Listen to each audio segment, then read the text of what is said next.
Hi, and welcome to the second episode of Queer, Black, and Awkward.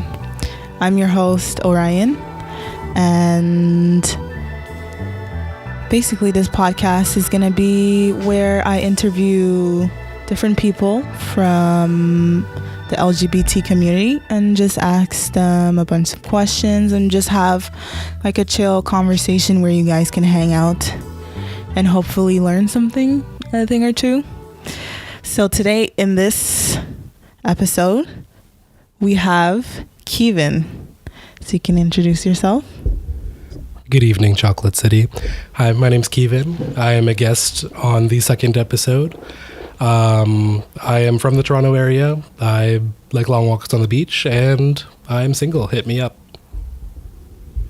Who exactly, though? Who do you want to hit you up? Yes, I identify as the G in the LGBT. What up? All right. So also what I do is I ask people what is their mood and color. So basically what my mood is, my color is, I would say yellow, and my mood is excited. So you're going to tell me your color and your mood. My color is a lovely golden shade of golden brown. And I would say that I'm quite content. I'm relaxed. I'm feeling very relaxed. I don't know if that's a mood or not, but that's what I'm feeling. Anything can be a mood. So relax is a mood. All right. So in today's episode, what we're going to tackle is having a queer identity while growing up in a religious household. So identifying in the LGBT community while being in the Christian community while growing up, and how that affected, and etc. So my first question to you, Keevan, is, did you grow up in a religious household? I did actually, in fact, grow up in a religious household. I was actually born and raised in the well, not born in the church, but I was raised in the church. And actually, a lot of my sort of upbringing was religious in a lot of ways, from standards and sort of like day-to-day, what's it called? Sort of day-to-day structure of my life and the things that I would do and how my life sort of revolved around things. You can tell that I'm on the Queer, Black, and Awkward podcast now. But essentially, I went to church every Sunday. There was a youth group on Fridays that I would attend as well regularly. And even day to day, we would read the Bible as a family. I would do prayers, morning, lunch, and dinner with family. It was a very religious household in a lot of ways. Which could be complicated and was complicated in a lot of ways when it came to my sexuality and sort of figuring out who I was and where things were going. So I also grew up in a religious household. I wasn't born, like you said, I wasn't born in the church, but like I was practically born in the church. And since I can remember, I was going to church regularly every week. Do you remember when exactly you were introduced to like organized religion and God? I wouldn't say it was a sort of introduction. It was I was sort of infused, or I was sort of it was sort of a part of the way that I understood life and the way that I was raised. There wasn't really a moment where I was sat down and said, okay, there's a God out there. He's looking out for you. He has a son named Jesus, and this is why we go to church. I grew up and we went to church. There's always been a God. There was always sort of a religious understanding of the way that I saw the world, which also complicated the way that I sort of came into being and came into my own understanding of my sexuality as well. So for me personally, honestly, I felt like it was like second nature almost even before I developed like a conscience kind of as a kid. That's when I started going to church. So I feel like it was, for me, there was like no introduction. It was just like, here you go. I guess this is what like the family believes in. So then they like cradle me into being religious. I was just going to say, it's interesting that you say that, because when I was growing up, I didn't really see it as I was religious. It was just a part of life. I had my friends that I would go see at church every Sunday. We would all go to this sort of kids' Sunday school, and every week there was a verse that we would have to try and memorize to win a prize. It was all sort of part of my own childhood in a lot of ways. And in the way that it sort of unfolded in my day-to-day life, I didn't really see it as sort of unnatural or unusual to sit down and come get on the couch and gather around the Bible to read another chapter of the Bible before we had dinner or before we went to bed. It wasn't really something that I saw as unusual. It was always around, and it was always a part of who I was in a lot of ways. So, and to this day, like I can't really say like it didn't feel like I grew up in a religious household. It just felt like religion was just a part of everyday life in a lot of ways, which I don't know if that's a different way of seeing things, or if maybe other people had different experiences, but I can't really say that I felt like I grew up in a religious household. It just felt like religion was just a very large part of what we called life. And like, what would you do like when you were at home? Was it like prayer, Bible studies? Interesting question. Actually, my father came up with something that we would call daily devotion. I think he came up with it. I don't know if you remember those little books that was the My Daily Bread. Yeah. Every black household had at least 15 of them in some sort of corner. You'd get the monthly, and it just kind of broke down the month day to day into like different verses of the Bible and sort of different lessons that you would sort of encapsulate into your daily life. And it was interesting because my dad sort of took that to another level. And so we had this daily devotion. And to this day, I can say that I've read the entire Bible at least 3 different times, cover to cover, because daily devotion every night of the week, no matter if it was Saturday night, if it was Tuesday night, if it was Sunday night, if I was about to go to bed before school, every night at like whatever time of night it was 8 o'clock, 9 o'clock before we would go to bed, we'd all get together as a family. We'd all go to the chapter that we left off on, and we'd read it, reflect on it, and then we'd each say a prayer, and then we'd recite or pray one of the Psalms. I think it was Psalms 118 and Psalms 123. I can't remember the exact ones to this day, and I'm kind of ashamed that I can't remember the exact ones because I said it at least 300 million times. But it was sort of just like a little sort of slice of my life every day that went towards prayer and devotion and reading the Bible and reflecting in a lot of ways.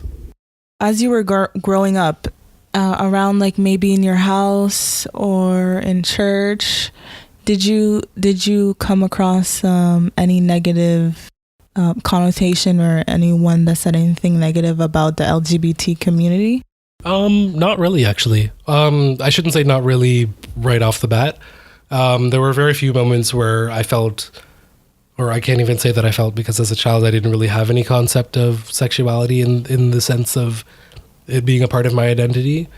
But I can't really say that I felt that there was any sort of ill will towards the LGBT community. I didn't really have any concept of the LGBT community outside of the Sodom and Gomorrah verse in the Bible of these kind of freaky people doing freaky things to each other. There was a couple of moments growing up where my dad had sat me down and it's interesting that you bring this up in a religious sort of perspective, because it was along the same sort of line that and I'm sure you've had this conversation with your parents or somebody in your family at some point in time. The talk that every black parent has with their child about conducting yourself in public in the way that you conduct yourself, and, you know, be careful around the police and be careful around certain kinds of people, because, you know, they're not going to see you the way that you see yourself, and or the way that we see you. And you need to sort of bring up, you need to have the word I'm trying to avoid using is have a bit of bratopsy. Yeah. You're supposed to have a sort of behavior that you use in public that won't draw attention to yourself. Mm-hmm. And it was around that same time that they had that conversation about, you know, there's going to be sort of propositions towards you, and you're going to have to say no to these propositions, whether it was to drugs or to sex or to people of the same gender offering sexual favors to you.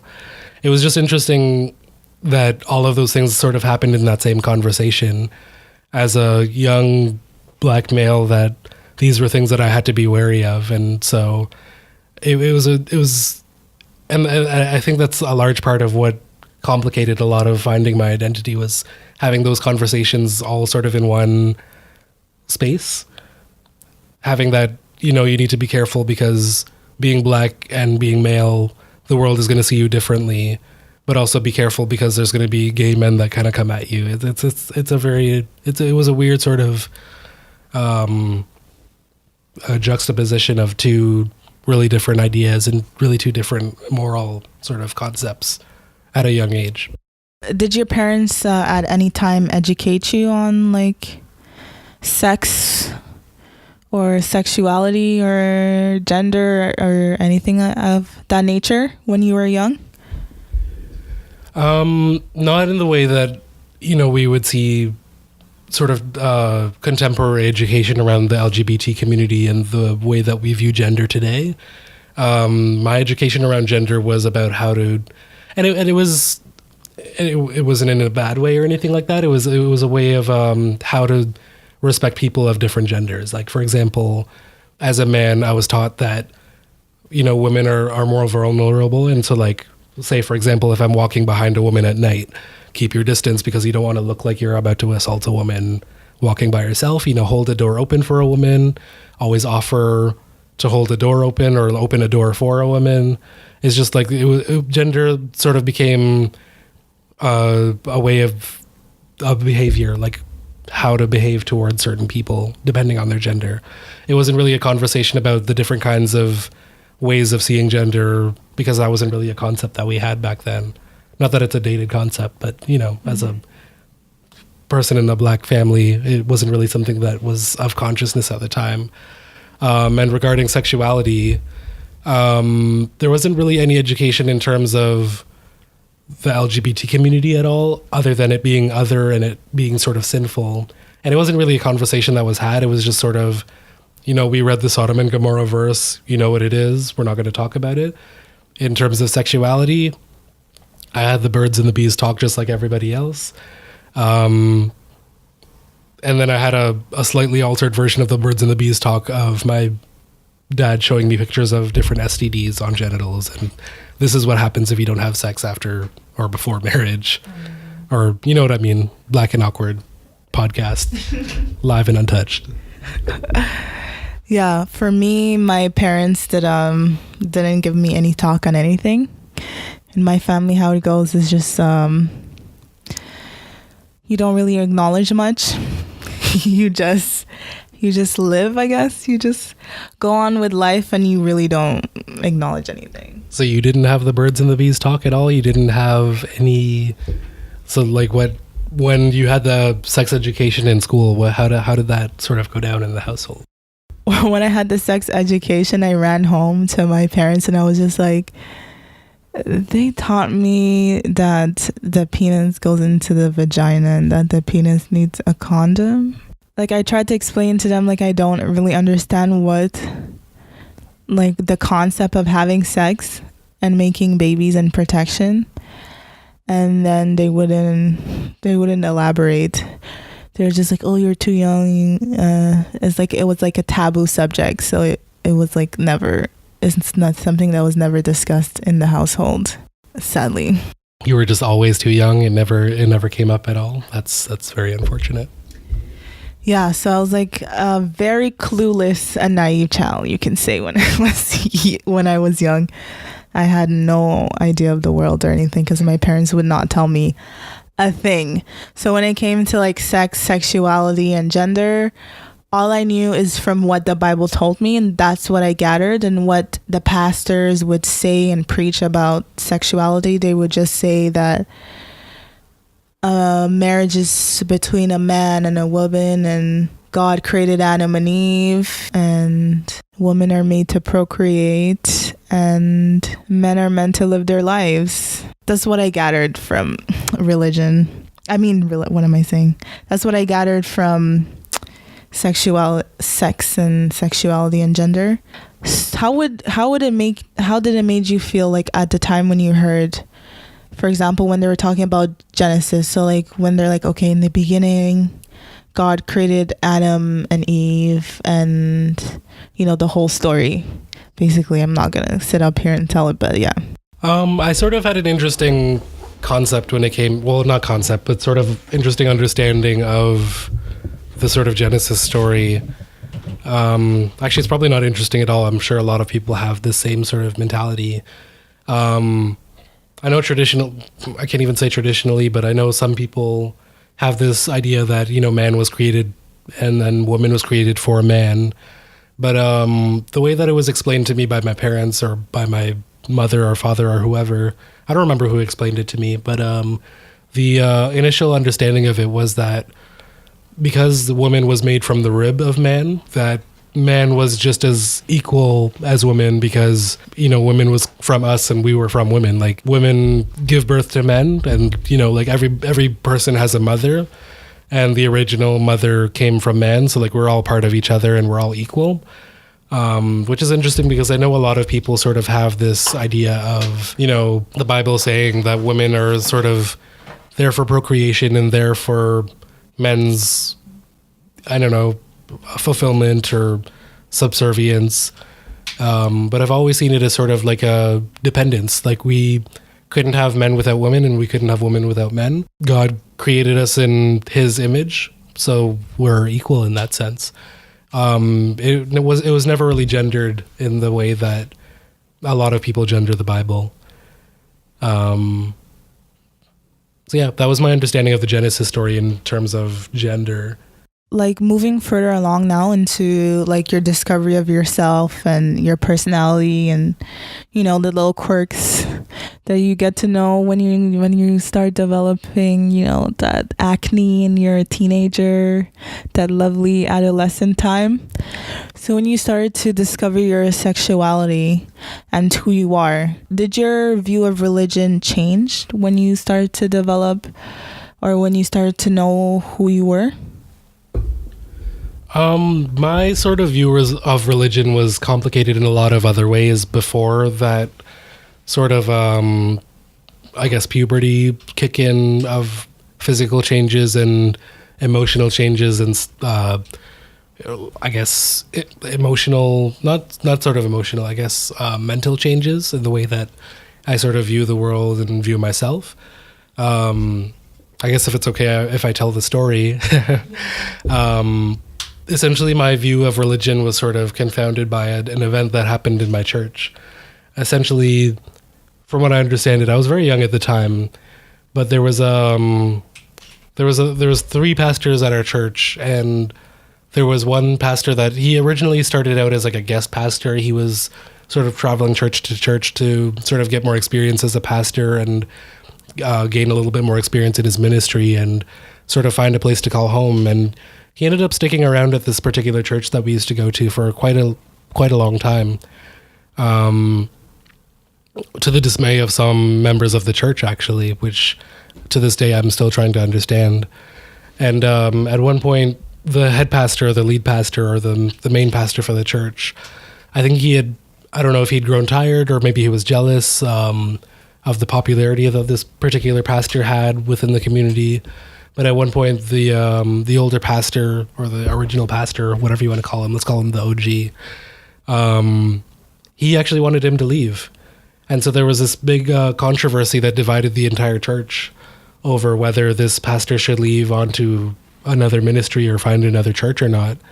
And it sort of played itself out through the ministry of these pastors, which I found really troubling in a lot of ways, because my idea of religion at the time, you know, growing up in the church and growing up, you know, having prayer and devotion and reading the Bible and spirituality being a part of daily life, that it's supposed to be a relationship with God.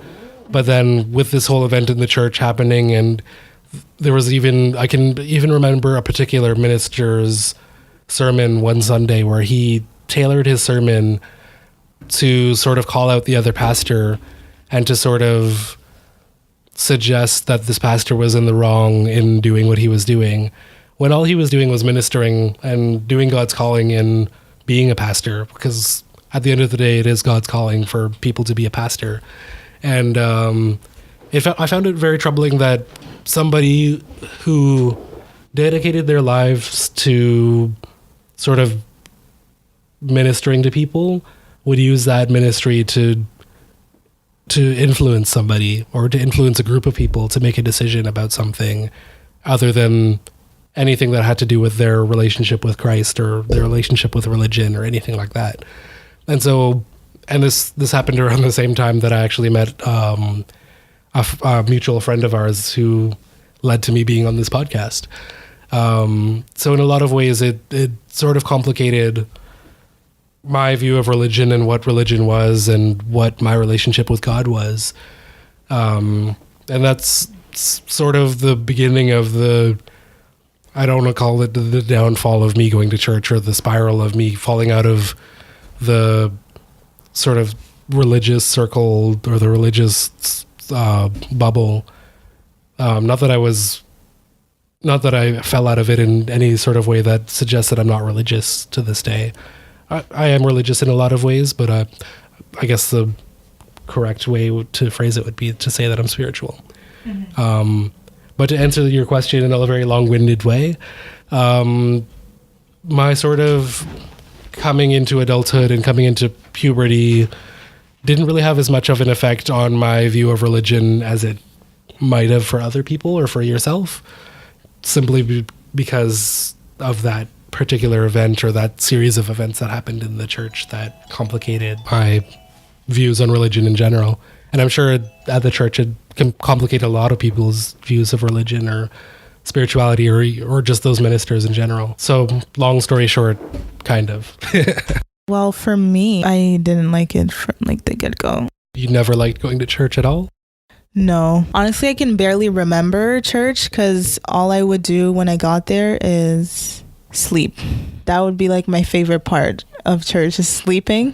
When I start to figure out like my sexuality, it'll feel like uncomfortable. Just like the church that I went to, like they're very vocal about their opinions on like of the way they view the world.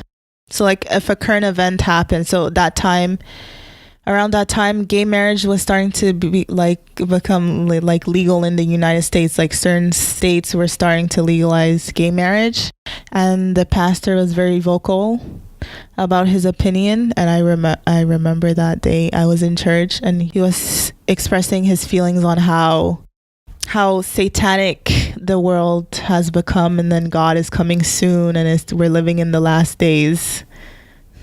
It's interesting that you say that the pastor brought up particularly the legal marriage in the States, when I think it was in like 2001 that Canada had legalized gay marriage like throughout the whole country. So like I find it interesting that it was like that particular, because I remember there was like certain states that had like legalized it, but federally it wasn't legal, and they became like really big news cases. But like when the whole country that we live in sort of legalized it, it was much quieter. I don't actually even remember there being a huge news story about it at all. It just, I to this day, like I can't remember gay marriage not ever being legal. Like there was never a moment where I was just like, oh, like gay marriage is legal now in Canada. I've just always known it as like illegal in the States, but not here. Just like how we're better in a lot of ways than them. Yeah. For me, I didn't have that much of a sense of my surroundings because I wasn't told a lot of things. So for me, in my head, I didn't even know it was legal in Canada until I looked it up on Google myself, and to my shock, I was like, no way. The environment you grew up in, did you feel like you internalized any homophobia? To a certain extent, yes. And it's complicated in a lot of ways. Do I conflate it to being raised in a religious household? Do I conflate it to being of Jamaican parentage? Because that's a whole other issue on its own. Do I conflate it to being black? It's sort of one in all of those things. It's a very complicated answer.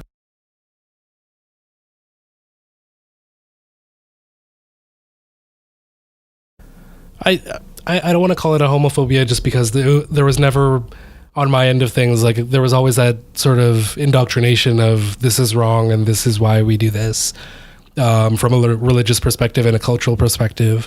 But I never sort of agreed with it to the extent that I would sort of have a self-hatred for myself. It was a complicated time, and to call it sort of an internal homophobia isn't really fair to my understanding of a lot of those things, especially when it came to spirituality, because I've always, and I still am in a lot of ways, a spiritual person, and my understanding of the Bible was always sort of conflicted, because there was a lot of passages to this day that, well, not even to this day, like as I was reading them as a kid, that never made any sense to me and that I never agreed with, but because in a lot of ways I was raised to believe that the Bible was an all or nothing, you have to take it or leave it thing, it kind of complicated things in my mind. But long answer to a short question, I wouldn't call it an internalized homophobia, but a very complicated understanding of my sexuality and just sexuality in general in a very complicated world with an understanding of religion in that respect. When you came out to yourself, did you come out to your friends that you had in church? And if so, how did they react? It's interesting that you say come out to yourself, because it took a long time for me to accept who I was and what I was to myself enough to be able to tell other people about it. In terms of friends in the church, I only had one friend in particular, and he was a really interesting friend, Ruben, actually, our mutual friend who introduced us. He was going through pretty much the identical struggle that we were both black in a very white church. We were both sort of finding our sexualities to be sort of complicated in a religious household. We were both of Caribbean descent. And so having him as a friend was a really important part of me finding my sexuality and me sort of coming into an understanding of who I was, because I had somebody there to do it with me. And a huge part of that sort of understanding of that, also, I have to give a big shout out to MSN. I'm not even gonna lie, like that's how we kept in contact outside of church. Like he was one of my best friends. Literally every night on MSN we would be talking. He would talk about the different articles that he found online about gay men and sexuality and all sorts of things, and we would talk about our first experiences watching gay porn. And it was back in the days that we would have to spell it differently. Like, I think we spelled it NROP because we were so afraid to just type out the actual word. It was one of those childhood things. But like having a friend like that in the church, especially, was really special, because it was, I never had that feeling that I was alone. And as I understand it, it's a very rare feeling in the LGBT community, especially and especially from a religious perspective, to have sort of a friend in need, and a friend that was going through the exact same thing. And we were the same age too, which made it, and we were almost the same height. Like, it was just like a mirror image of what we were going through, and we both came into ourselves, albeit in different ways, but we helped each other along the way. So just to like wrap it all up, I know we can like keep going on and on about this subject, but we gotta reel it in. What advice would you give to any youth that is trying to figure out either their sexuality or gender, or just questioning, the parts of the LGBT community while they're surrounded by, maybe growing up in a religious household? What advice would you give them? I like how you said you were going to try and wrap this up, and then you asked me such a big ass question. No, that's not going to happen. In terms of advice, there's a lot of resources out there for you that you might not even know about. We do live in a very different world now than the one that we grew up in. I'm only 23, I'm only 24 or 23, but being youth in the church back in 1998, 2001, 2003, 2005 was a very different time.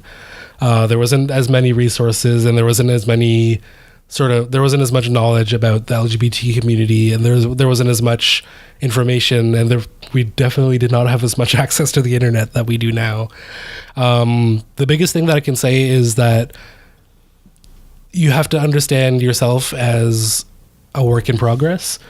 And that's the biggest thing to get you through it. There's that whole "it gets better" movement that kind of popped up and sort of fizzled out over time. I'm not sure what happened to that movement. It was a great movement. It helped a lot of people through what they were going through. If you've never heard of it, I don't know how you've never heard of it, but look it up. It's a "it gets better" movement. But I've always had a problem with that movement because of the phrasing of the "it gets better." I can honestly say that it's never gotten better, and the biggest thing to understand and the biggest thing that'll get you through is not that it'll get better, is that you'll get stronger. Everything that you go through and every moment that passes on makes you a better and a stronger person, and it'll make you just the right type of fighter to get you through the fight that you need to get through whatever you're going through. That's a lot of getting throughs and going throughs, but you get what I'm trying to say. It's not going to get better. The world's a really difficult place, but you're going to get so much stronger. You're going to be so much more beautiful. You're going to be so much more prepared. Just give it a little bit of time. Hang in there. Find a friend that's going through what you're going through, because they're out there. They're just waiting for you to find them. But also take care of yourselves. I don't know who's listening to this that needs this advice, but whoever's listening, there's a lot of resources out there for you. Just remember that it's not so much the world's going to change for you. You're going to change and change the world. Yes, and I just want to spill a little tea before we close this off. So, did you come out to your parents, and how did they react? This tea is all over the floor. My God. It's burning hot. It's sizzling all over my feet right now. I'm actually only out to one of my parents. I'm out to my mother. I came out to her I could actually say the year and the month and the time and everything. It was in 2012. It was actually, no, 2011, December 2011. I remember because it was, I had gone away to university. At this point, I had already known who I was and everything and all of that. And it was when I came back for the holidays, and I decided that I wasn't going to go back. I went to school in Waterloo, which was out of town, outside of Toronto. And I decided that I wasn't going to go back to another town without my mother knowing. And I decided to tell her while I was back home. It actually went very well. I was really afraid for a lot of reasons, whether it was religious or whether it was spiritual or whether it was because I'm of Jamaican parentage. A lot of stereotypes and a lot of fear that surrounds all of that. Batman. Rude. But she was very accepting of it. She definitely did not see it coming. But she was very accepting, and to this day is still very understanding. She's always very willing to take the time to learn something that she doesn't know about, or ask the questions if she isn't sure, which I can always appreciate. Shout outs to my moms. I love you forever and always. What's her name? Camille. My mom's name's Camille. Shout out to Camille. I'm not out to my father. He's not going to listen to this podcast. It is what it is. But yeah, that's the team. Do you mind? I know I'm like going overtime, but like whatever, guys. This is some hot tea. It needs. Yo, there ain't no time limits in this bitch. Yo, whatever. It needs to be spilled. This episode is gonna be 50 minutes long. Deal with it. So, do you mind me asking why, or do you plan coming out to your dad? Now you're really spilling some tea. I sort of know where his head is at and what he feels about what. It's complicated, to be honest with you. In a lot of ways, I feel like I know what his response is going to be, but that's not fair to assume that of him. It's a lot of fear. It's also we don't have the best relationship. We're not the closest right now. I can honestly say, like, we're starting to get to the point where I only really talk to him on holidays, or if something comes up, or if he calls me.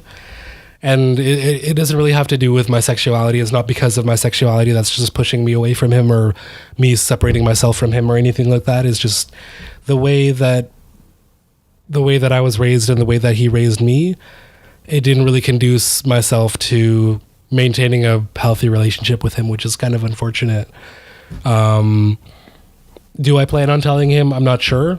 I don't know how it's going to happen if I do. I'm still figuring it out. I'm still figuring a lot of my life out.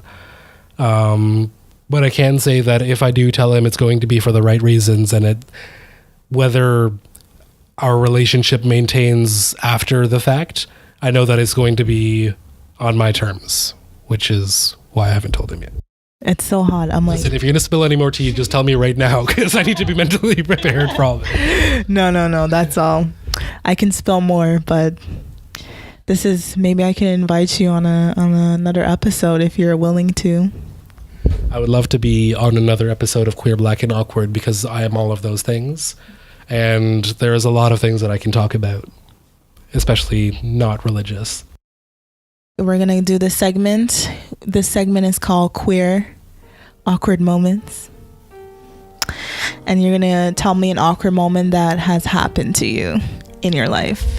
Now, a question for you. Does this have to be a queer moment in particular, or just awkward? Just awkward. Okay, because they're all awkward.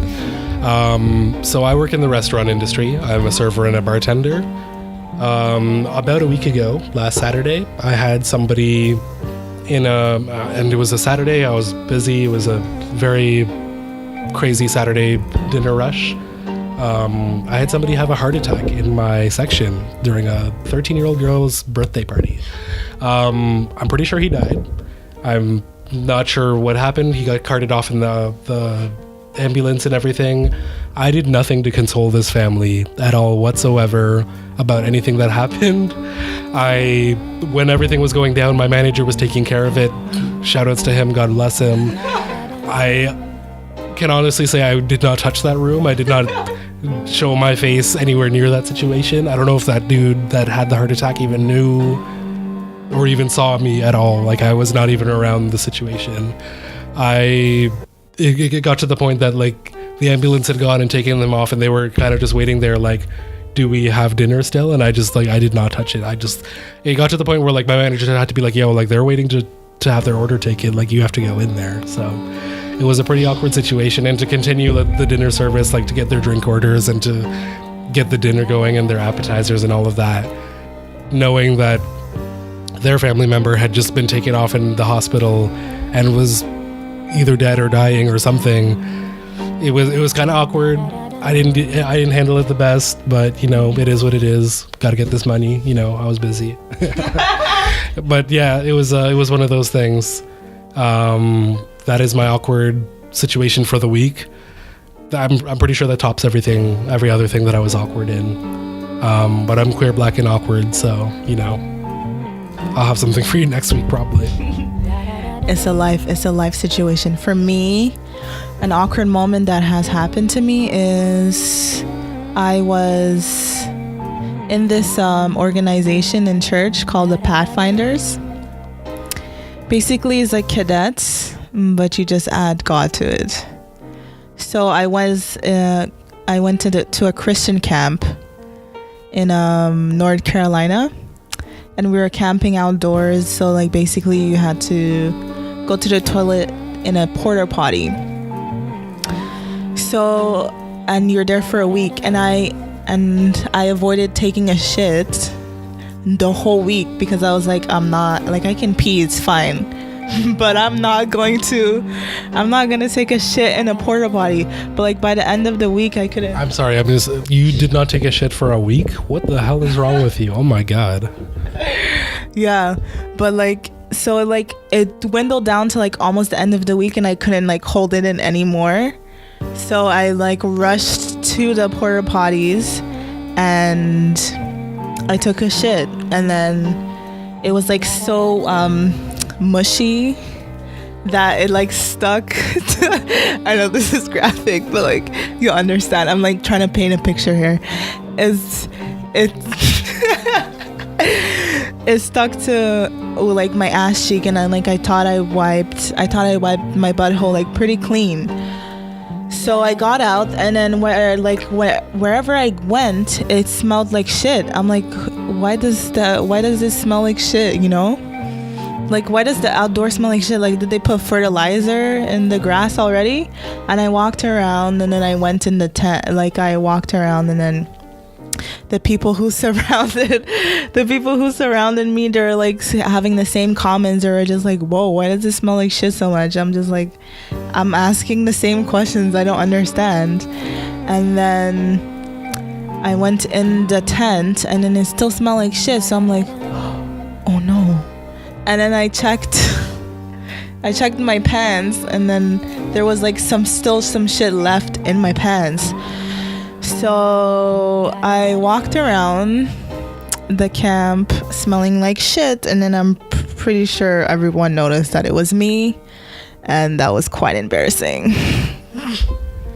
You, first of all, dug through the crates for that story because I thought we were talking recent. I was just picking a story from this week. I thought you were going to say, oh, my awkward moment was letting you in the door today. You dug through the crates. And second, your body stank. This is Queer, Black, and Awkward. My name's Keevan. Thank you for having me as the guest for the second episode. Yes. And my name is Orion. Until next time, stay awkward.